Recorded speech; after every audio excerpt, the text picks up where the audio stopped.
2022 నుంచి 2023 వరకు మొత్తం 9 ప్రెడిక్షన్స్ అనేవి ప్రూవన్ అయ్యాయి.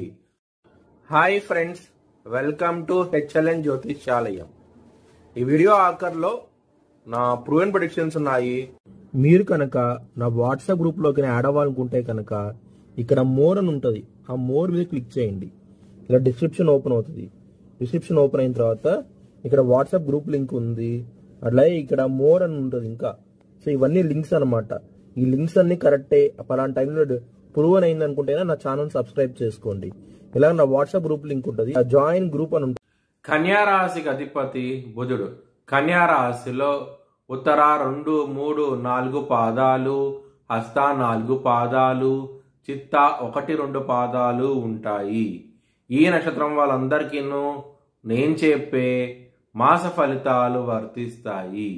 ఈ మాసంలో లగ్నాధిపతి అయిన బుధుడు లాభస్థానంలో ఉన్నారు, కర్కాటక రాశిలో ఉన్నారు.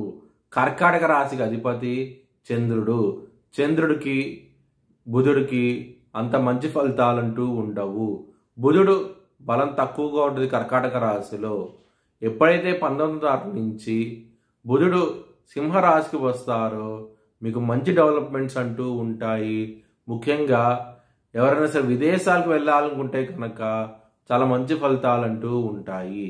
కానీ 19వ తారీఖు నుంచి మీకు హెల్త్ పరంగా కూడా కొన్ని ఇష్యూస్ వచ్చే అవకాశం ఎక్కువగా ఉన్నది. మీరు విష్ణు సహస్రం పారాయణం చేయండి, మంచి డెవలప్మెంట్స్ అంటూ ఉంటాయి. బిజినెస్ పరంగా మాత్రం ఈ మాసం అనేది అస్సలు అనుకూలించడం లేదు. పెట్టుబడి అనేది తగ్గించి పెట్టుకోండి, మీకు మంచి ఫలితాలంటూ ఉంటాయి. కుటుంబ స్థానాధిపతి అయిన శుక్రుడు కర్కాటక రాశికి వస్తున్నారు 7వ తారీఖు నుంచి. మీకు మంచి డెవలప్మెంట్స్ అంటూ ఉంటాయి. ముఖ్యంగా ధనపరంగా మాత్రం విపరీతంగా రాబోతోంది ధనం అనేది. ఇది మీకు మానసిక ఆనందం దోహదపడబోతోంది ఈ మాసం అనేది. శుక్రుడు 31వ తారీఖు నుంచి సింహరాశికి వస్తారు.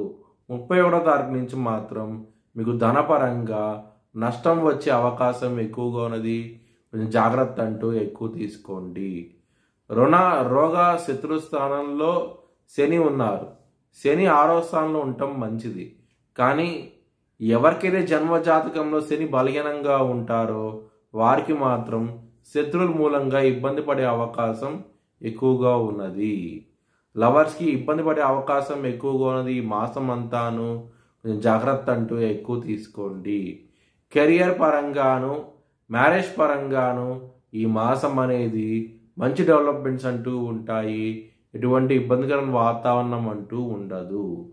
మీ భవిష్యత్ వివరాల కోసమై హెచ్ఎల్ఎన్ జ్యోతిష్యాలయాన్ని సంప్రదించండి.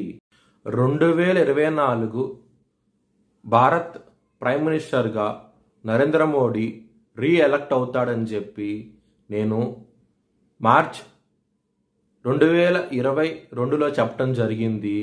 అది ఈ నెల ప్రూవ్ అయ్యింది. Thanks for watching video. Please like, share and subscribe my